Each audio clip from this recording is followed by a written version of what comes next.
Hello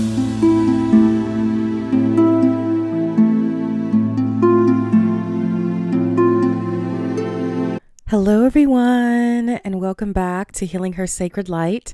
As you can see by the title, in today's video, we are going to be discussing a topic within our womb attacks series, and that is the Dark History of Obstetrics. As some of you may know, I was in medical school to be a doctor. In fact, I wanted to go into obstetrics and gynecology.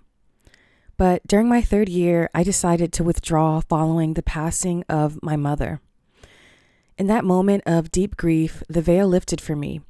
I realized I could no longer see myself being enslaved to a system built on corruption, a system that continues to this day to operate from a place of greed.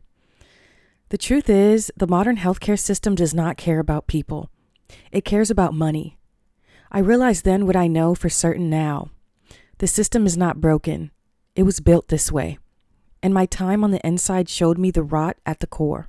So the aim of this video series is to explore the long, painful history of how our power as women was slowly taken from us.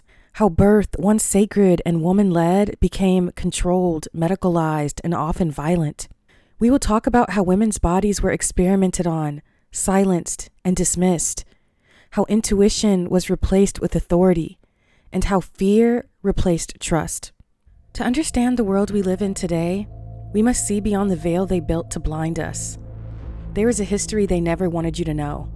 A history buried beneath titles, statues, white coats, and lies. The history of obstetrics isn't just a story. It's a wound carved into women's bodies and into the very foundation of medicine itself. And once you see it, once the veil lifts, you can never unsee it again. This is part 1. Let's get started. Birth was not always a medical crisis. It was never meant to be a procedure. For most of human history, the act of creation was sacred, a ceremony, a lineage of women helping women. The womb was honored, trusted, and deeply understood. Across ancient Egypt, Greece, Nubia, China, the indigenous Americas, the story was the same. Birth was a woman's realm. Healing was intuitive, communal, and spiritual. Midwives, herbalists, priestesses, and grandmothers guided this journey. Their knowledge lived not in textbooks, but in their hands, their breath, and their unbroken spirit. There was no fear of the body, only reverence. Birth was not the moment a woman was at risk. It was the moment she stepped fully into her power. So how did something so divine become something so feared, so clinical, so profoundly disconnected from intuition, spirit, and the body's own wisdom? Everything changed when the ritual of birth became a target. In medieval and modern Europe, male physicians, often barber surgeons, yes, barbers who cut hair, they were also surgeons, with no formal knowledge of female anatomy, herbs, or hygiene, began to view the powerful woman healer as competition. They wanted control, and they wanted access to women's bodies. So the first step was to destroy the lineage. They called midwives uneducated. They accused our intuitive knowledge of being superstition. They manufactured fear around the female body. And then came one of the most violent preconditions for the rise of modern medicine: the witch hunts. Between the 1400s and 1700s, tens of thousands of women, many of them midwives and traditional healers, were tortured, drowned, and burned alive. Their crime was not magic. It was knowledge of herbs, knowledge of women's bodies, knowledge of birth practiced outside the control of church and state. This was not random hysteria. It was a systematic destruction of feminine medical authority.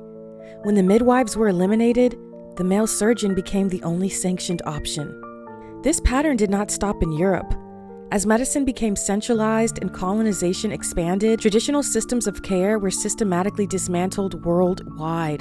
Herbal and ancestral knowledge, passed down through women, were erased through violence, policy, and fear. What replaced it was not care, but control. For more information on the witch hunts, please check out the video on my channel called They Weren't Witches. So the surgeons eventually replaced the healers. They began calling themselves man midwives, entering the birthing room with arrogance and tools like forceps, often practicing on poor women to perfect their techniques without consent.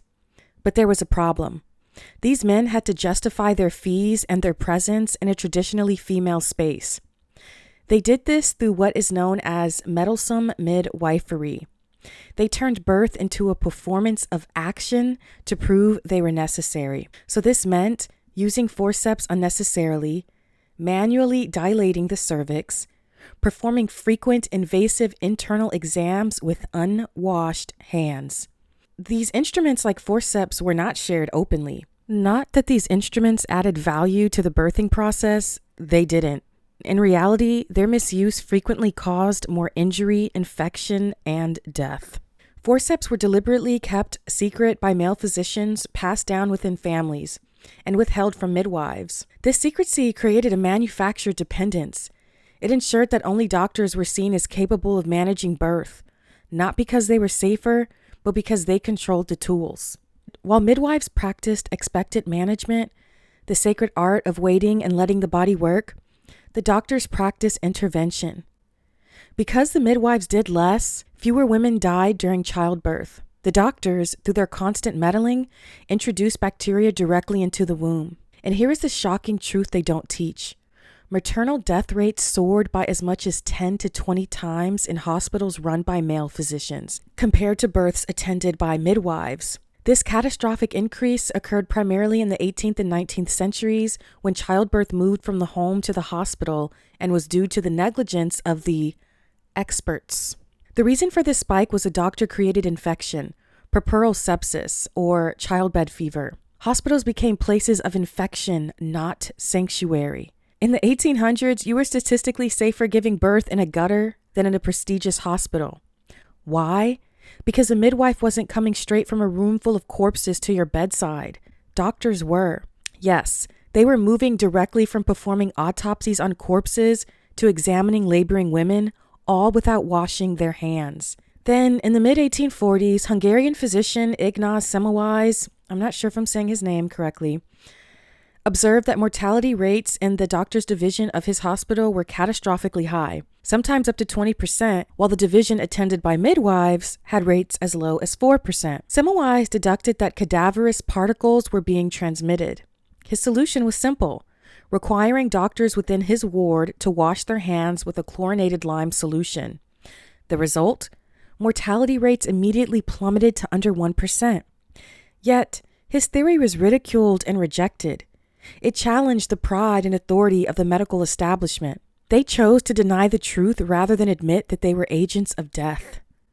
At the time, doctors were considered gentlemen, and the prevailing social belief was that a gentleman's hands could not be unclean. One prominent doctor, Charles Meigs, don't know if I'm saying his name right, famously stated, "Doctors are gentlemen, and a gentleman's hands are clean." Although antiseptic practices eventually became standard, this did not occur until the mid to late 19th century, following the acceptance of germ theory. For decades after Semmelweis proved hand-washing effective, much of the medical establishment refused to change. As a result, countless women, mothers, daughters, sisters died from preventable infections, not because the solution was unknown, but because it was dismissed. This stands as one of the greatest tragedies in the history of medicine. Even after it was proven that simple hand washing saved lives, hospitals continued to operate without proper hygiene. This wasn't a lack of science. It was a wall of pride. They rejected intuitive, verifiable evidence in favor of maintaining male authority.